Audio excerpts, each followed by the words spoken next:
The SEC has 12 teams in the top 25. Pure dominance. You're talking ball with the SEC squad. From Alabama to Tennessee, from Georgia to Oklahoma, from Auburn to Texas, it's the local experts of the Locked On Podcast Network bringing you scoops, breakdowns, and the most comprehensive preview of the upcoming SEC weekend.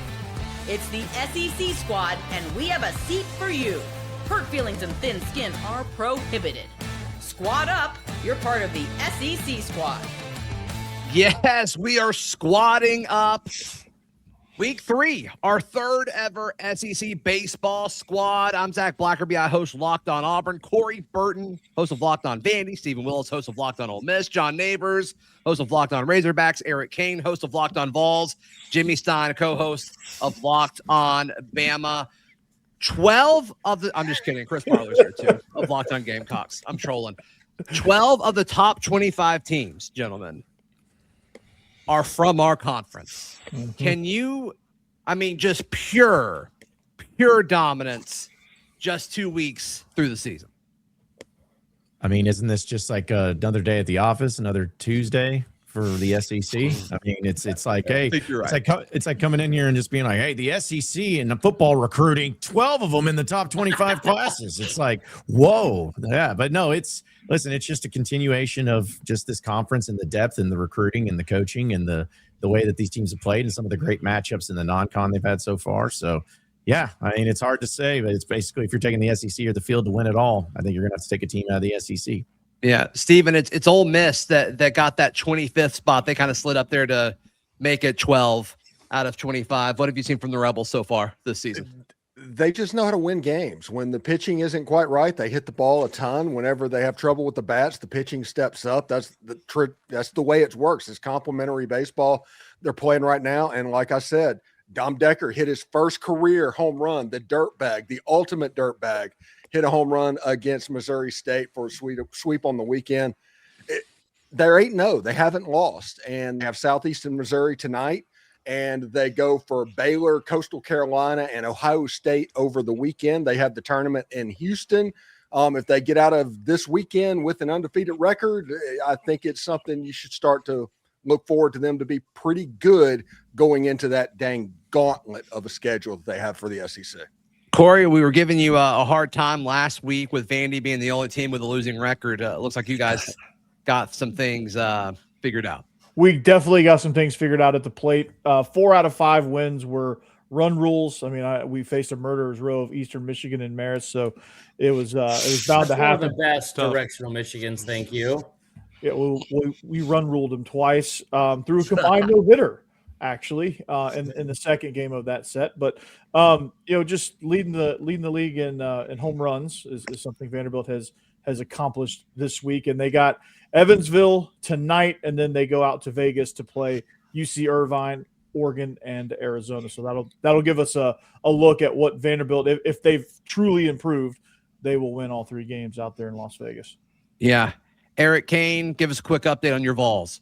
I liked it better last week when we were giving Corey, crap about losing games. Same. Yeah, Eric, what happened there? Hey, Chris, take it away, man. Kent State's good. Pretty good ball club. Said it last week. Zach rolled his eyes at me. I did. Hats off to Kent State. Jimmy, who's your favorite alum from Kent State? Just real quick. Jack Lambert. Just over Nick Saban. Just over Nick Saban. Yeah. Eric, what happened? Julian Edelman? That's mine, 100%. Oh, that's right. Julian Edelman did come from Kent State. Quarterback. James Harrison. Anyway, Kent State's pretty good ball club. They're a trendy regional team, here in the preseason into the early season. We'll see what happens. I think they were picked to win the MAC. They're a good team, but Tennessee played horrible. You stole one on Friday night, hit a walk-off pinch hit home run to win 4-3. You have 16 strikeouts in Saturday's game, and you lose 2-1. You know why? Because you were 0 for 15 with runners on, 0 for 9 with runners in scoring position. Okay. And then Sunday, you lose 9-5, and your bullpen just implodes in one inning. And, really go back to Saturday with the 16 strikeouts, and you couldn't hit anything, but you had one inning where you had 2 errors, and that's when they scored the 2 runs. So what I'm trying to say is, I mean, Kent State's good. Tennessee played horrible. It's also February the 24th, so I think it's funny when people are freaking out, but good to see some adversity. Tennessee got hit, punched in the mouth, and now we'll head to Arlington, and I'm intrigued to see how Tennessee responds. With that win, did Kent become a state? No, still not a state. Still not. Still not a state. Good question though, Corey. Love that. Yeah, Chris kinda Marler, shows give us a South Carolina update. No. So Okay, don't tell me what Jimmy to do. Stein, tell us about Alabama. I'm glad you didn't ask me about South Carolina. I think they played all the military things this past weekend. I watched South Carolina. Said no. By the way, I watched South Carolina versus Army. I watched quite a bit of that for some That was the reason. worst one, Jimmy. Oh, The worst one. Hold on. good. Let me, And Chris let was me going take for my South time Carolina back because here. he's not for the troops. It was listen, Paul Maneri loves the troops and he let Army win on Friday, and that's great from Paul. I went to the game on Sunday. Founders is a beautiful park. It was a lot of fun to be back there. That's as the extent of what I'll say.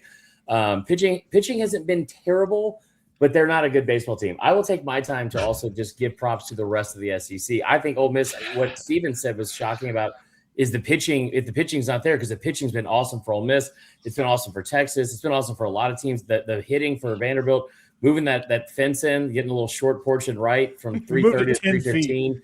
It's Real Lindsey Nelson of you there, Corey. It was We wanted to wild see, to like, watch. There's still a lot of good baseball in this conference. LSU looks really good. Listen, they've hit the ball really well. They haven't really pitched as well as I think people thought they would, but there's still a lot of really good teams in this conference. I just one day we'll be one of the 12 teams in the top 25. It seems almost impossible not to be in it, but we found a way to do it. All right, Jimmy, quick update on Alabama. I mean, after dropping that first one, they've won 7 in a row now. That's exactly right. I think winning 7 in a row after the opener shows there was definitely an overreaction to losing the opening game. You rip off 7 in a row, but don't overreact to 7 in a row. They haven't beaten anyone very good. There's some real concern about how good this team might be offensively. I think the pitching's been as good or a little better maybe than expected, but hitting the ball, they've hit it well against who they've played, but there's real concern about will they score against quality pitching, and you've got quality pitching coming up even before you get to the ridiculous SEC schedule that I think the Dodgers and Yankees would be a little worried about, frankly. Yeah, it's loaded. It's loaded. Quick Auburn update. Auburn got blasted by Cincinnati in the midweek. It kind of created a bunch of panic. What's going on? And then they went to Arlington and they beat 2 ranked teams, and they also beat a Kansas State team whose resume was pretty solid going into this weekend. So a 3-0 stretch for the Tigers over the weekend that really restored faith after that really surprise 8-0 loss against Cincinnati. So starting pitching for Auburn, I think, is going to be a strength for this club. That's a good time sorry to cut you. That's a good time, a good reminder, yearly reminder early in the year that midweek is not real baseball. So, let's all keep that in mind. Midweek is not real baseball, and so you're going to drop one every now and again. But with the new roster limitations and all that, they're going to start treating it like real baseball. I feel like there's going to be some tweaks moving forward, and those games obviously, mean something. Well, and especially for teams that are going, like smaller teams that are going to SEC, a lot of times they'll put their best guy out there because it can help them so much. Yeah, it's an RPI opportunity. Yeah. Yeah, absolutely. Who's been the biggest surprise so far this season? I'm sorry, neighbors. You spoke first when I mentioned the 12 out of 25. So in my head, we had already gotten to Arkansas. I'm so sorry. Of all the teams represented here, I believe your team's actually ranked the highest. I'm so sorry. Give us a quick Arkansas Razorbacks update. It's like you can't even have enough where I can't talk about football, and it's like the sport that I am good at over here. I apologize. That was a genuine over it on Marler. I skipped over Marler intentionally, and then when we got to him, we all see why that was the right decision. I did not mean to skip over you. I'm so sorry. I can't wait to email you back tonight. I cannot wait. I bet you won't do it. But more importantly, the Arkansas Razorbacks, they had a sweep over a mighty, mighty team over the weekend. And it's Xavier. I don't even know how much longer they had baseball. But either way, Arkansas is looking good because they're being put in positions that they got to try to figure their ways out of. Hunter Dietz has been the Saturday starter. He's got everything that he needs tools-wise. He's just in his own head. But the rest of the pitching's been phenomenal. Kahio Aloy, which is Bahia Aloy's younger brother, has really stepped up. He had 2 walk-offs this past weekend. Wait, they're related? Yeah, can you believe that? 2 people named Aloy related? That's wild. Wild. Yeah. But you had Camden Kojal hit for the cycle the other day too, which was really cool. So Arkansas is getting it done. They're just still like everybody else figuring out their pitching and looking really great. They got a midweek against an in-state rival of Arkansas State, but they still got some really good teams that they're going to be playing later down the stretch. Let's go. Arkansas is a state though, so at least their name makes sense. Butch Jones. I got to everyone else, right? Yes. Okay.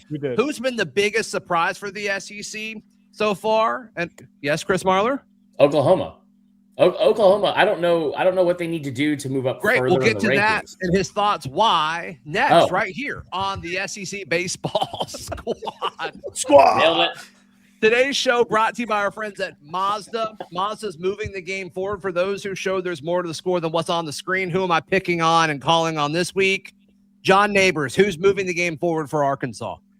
Well, I mean, I just thought you'd skip over me. Just shouted some people out. Yeah, right. Yeah, I know. I'm giving you Camden Kojal. Hit for a cycle. It's always a big deal. I don't care who it's Taking an against. armadillo. That's right. And armadillos. He's got that armadillo blood in him now. Mm-hmm. Yeah, so like that, Mazda puts the same passion into every model, highlights, make the reel, what it took to get there, makes it count. There's more to a Mazda because there's more to you. Today's show is also brought to you by our friends at Indeed. Chris Marler, what is your favorite thing about our friends at Indeed? You're muted. Corey Burton, what is your favorite thing about our friends from Indeed? They give you a $75 credit when you sign up to get your job that premium status it deserves. That's my favorite part. Yep. Sure. Stephen Willis, so like you got to think though, with Indeed, like it probably still takes forever to hire someone. No, you can do it really quick. I mean, in the last minute that we've been talking, 27 people have been hired by using Indeed sponsored jobs. And that's a pretty cool thing. Yeah, I think so. Just go to Indeed.com/podcast right now to support our shows by saying you heard about Indeed on this podcast. And like we just said, you get a $75 sponsored job credit. Once again, Indeed.com/podcast. Today's show also brought to you by our friends at FanDuel. FanDuel is America's #1 sports book. Chris Marler, give us a line on FanDuel. And what do you like so much about the FanDuel app? Oh, one, you can win tickets to the NBA Finals. That's one. Two, I made a blank ton of money on USA hockey all throughout the Olympics. I had a great time doing that. USA. Eat it, Canada. Quinn Hughes sees ghost. Mm-hmm. Yep. Yes. Yep. Absolutely. So head over to FanDuel.com today. Thank you so much for making all of our shows your first listen every single day, or maybe your second listen. This is a bonus edition of the show. This is the SEC Baseball Squad. Chris Marler, you made you wanted to talk about Oklahoma, our Sooner friends, sooner rather than later. You think they're the biggest surprise of the SEC so far? I mean, they were picked 14th in the SEC to start the year by the media, and the media is rarely wrong. And so 14th in the SEC, and then to go undefeated to start the year. The thing for me is they went down to Arlington for the first week of the year. They win whatever first tournament that was, because there's apparently 18 of them this year alone in Arlington. They do really well there. They've scored double digits in every single game. The pitching's been great. I mean, they haven't played anybody this week. I think they played New Mexico State and Coppin State, but on the weekend one of those is a state, one of them is not. True. This weekend they sweep that series and win 57-1 on the combined 3 games of the weekend. So I think, especially with that happened last week, you keep waiting for them to kind of come back down to earth. And again, with the preseason expectations where they were going into the season, they've been really, really good. Is there an argument for Ole Miss being one of the biggest surprises so far? Stephen, I thought you were going to interrupt Marler and say, no, it's the Ole Miss Rebels. Well, I'm waiting to see until after this 3-game tournament in Houston. That'll tell us a lot, because Baylor is a pretty good program. Coastal Carolina obviously made it to the finals against LSU a year ago. Ohio State is a garbage program, so we won't even talk about them. Sure. But if Ole Miss can get through this week at 4-0, if they hit to that, all of a sudden with the way they're pitching the ball right now, I mean, Hunter Elliott starting off the rotation, Kay Townsend's unbelievable, and then they have a legitimate Sunday starter. That's going to be a big advantage. They actually got him from Missouri, as props to them for not caring about baseball at all. But whenever you look at Will Libbard, I mean, against Missouri State, he completely shut them down, 7 strikeouts, 1 or 2 earned runs, something like that. I mean, just a really good performance by him. if Ole Miss can continue, they need to continue stacking these non-conference wins. They don't necessarily matter because, as Kaner said, it's not real baseball yet, but you need it because of the gauntlet that's going to be the SEC schedule on the road at Texas, play Arkansas. I mean, all the usual suspects. So I think after this weekend, we will know if this Ole Miss baseball team is for real. Just as long as you guys don't make any stupid TikToks or anything like that. Just don't do that anymore. Any other surprises before we kind of look ahead to what's going on this weekend? 3, 2. Jimmy, what's going on with Alabama this weekend? Well, this weekend, they're in a tournament in Texas, sounds like, with the rest of the league in Frisco, Texas. You got Iowa, Oregon State, and Houston. So we're going to find out if Alabama really is struggling with the bat or if what they've done is just a product of facing sort of mid-pitching. They've even got a midweek this week at Southern Miss. That sounds like an NCAA regional type game. Yeah, so that's tricky. Yeah, tough week for Alabama, starting with that midweek at Southern Miss, and then the tough weekend in Texas, just like everyone else in the league. Yep. Chris Marler, quick South Carolina update. What do they have this weekend? It'll be long. You're not going to have any time constraints here, but they're playing Queens College on Thursday, on Tuesday. No doubleheader against Kings College, Zach. You know what I mean? Okay. Anyway, on the weekend they're going to be playing Clemson, who I don't know if you've heard. You know what state Queens College is from? I learned this over the basketball season. North Carolina. Yeah. Okay. Everyone else used to be D2. But me. Used to be D2 in the South Atlantic Conference, where King there's no is reason not, for but they that. play those Wow. games. It's like Okay, you know everything about Queens College. Just Go ahead. So anyway, back to what I was saying about the University of South Carolina baseball team. They're playing Clemson this weekend. Should be a lot of fun. Clemson fans, noted garbage people. It's going to be the thing they do every year. They play one game at Clemson, one game at South Carolina, and then one game as a neutral. And I'll find a new way to get disappointed. Cannot wait. Okay. Hey, Marler, about Clemson, one thing that you might not know about, they famously sign players but don't actually have them sign contracts and then bitch about it in the press conference. Below the belt, and I support it. That was good. Yeah, was Clemson good. catching strays. I love it. Eric Kane, what's up with the Vols this weekend? Yeah, it must be nice to win things, Steven. I wouldn't know about that with my quarterback this past weekend in Knox County. Great weekend. Yeah, Tennessee loses a series, non-con. Joey Aguilar can't play. I'm excited to see how Tennessee's going to respond. I mean, there's so much talent on this roster, right? I mean, Tony Vitello, Josh Elander put it together as the top-ranked class that made it to campus. But, again, last weekend you hit 135 with runners on. You hit 125 with runners in scoring position. Good. Going to Arlington, going to the state of Texas, along with everybody else. We should all get an Airbnb. And going to play number 1 UCLA on Friday. So really looking forward to that. Arizona State, which is a really good team, is a state. Going to play that on Saturday, and then Virginia Tech on Sunday. So how does Tennessee respond? Are you going to fold over? Don't think so. Can you get 2 or 3? Let's see. And then one more weekend against Wright State, and then it's SEC time. Not a state. Not John a state. Neighbors, you were laughing during the first part of that. John laughed. Yeah, it was like you were holding back some laughter. No, I was just, anytime I hear about the new future Razorback head coach of baseball, I get a little bit tickled is all. When you mentioned Tony Vitello, it's just going to be awesome to see. But no, it was honestly because I'm not like, it kind of reminds me, and I'm wondering if Tennessee's going to go kind of the route that A&M did last year in baseball, where they lost Schlossnagel and they had this really talented team. Let's not even talk about that. Okay? Yeah, I'm just saying that there's a possibility it could happen there. Let's do. Oh. Yeah. But because it's, a lot of times it's why, this is the coach that the players want. Yeah, sometimes the players are dumb kids and don't know. So, maybe this is the way it could be. All right, what's Arkansas got this weekend? I'm going to make sure I do not skip over you again. I'm so sorry.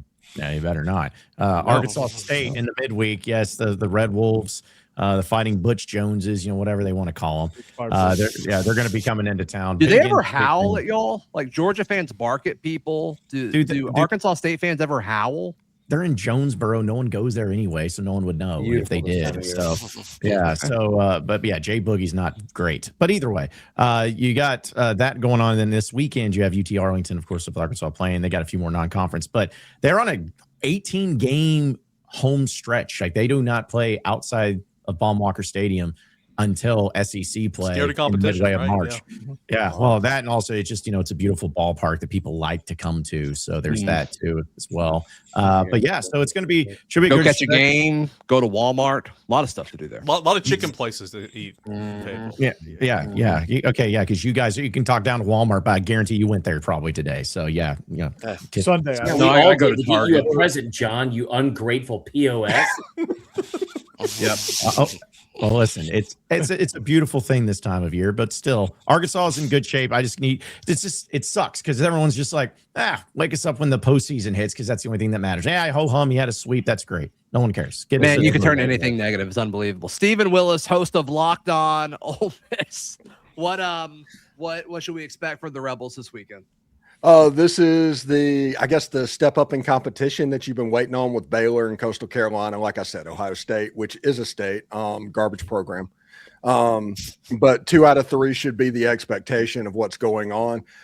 We'll know after this weekend how for real Ole Miss is. I have gotten no less than 5 emails and DMs asking, hey, Ole Miss is number 1 in the RPI. And it's like, no, don't even look at that for a month. Come on. They're collecting data. I would be all over that if I were you. Yeah. It's like, they're number 1 in the RPI, but you don't know anything yet. I'm going to be honest. I didn't know they actually kept RPI this early. I thought that was the thing that they released later.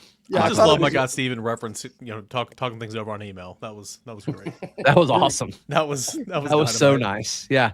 Corey Burton, what's Vandy got this weekend?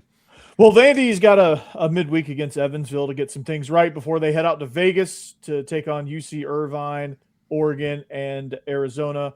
Austin Nye and Connor Fennell, 2 pitchers that I'm really excited about that are going to head off the weekend. And then Nate Taylor is pitching real well as well. He's looking to be the Sunday guy. So we'll see how they can stack up against real competition. Can they continue to hit the ball well? Can they continue this hot streak that they're on? And can they sweep this tournament out there in Las Vegas? All right, and then Auburn, they host West Georgia for some midweek action, and then they host Nebraska for a 3-game series at Plainsman Park. Yeah, as opposed to East Georgia, which is Auburn. West Georgia played D2 as well. How many of these D2 schools got bumped up? West Georgia would be. I assume West Georgia is very close to us. It's in Carolina. It's on the opposite side of the state. Yeah, Auburn. I thought Auburn was West Georgia. Yeah, that's the joke. Yeah. In February, RPI is really pretty irrelevant. Yes, it is. Absolutely. But that doesn't stop Jimmy. Getting emails. Took me 2 whole minutes to come up with that, though. Yeah, So I could that's tell also you a were little thinking sad. down there. I didn't know what exactly was cooking, but it came out piping hot. 2 minutes. 2 full minutes. And another thing.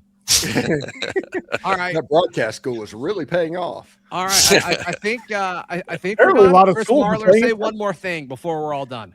Zach, you look great. I'm going to write an email to you tonight. That's all I got. Okay, I'm going great. to have a few more drinks before I do it. Longer the better. I think that's a really good idea.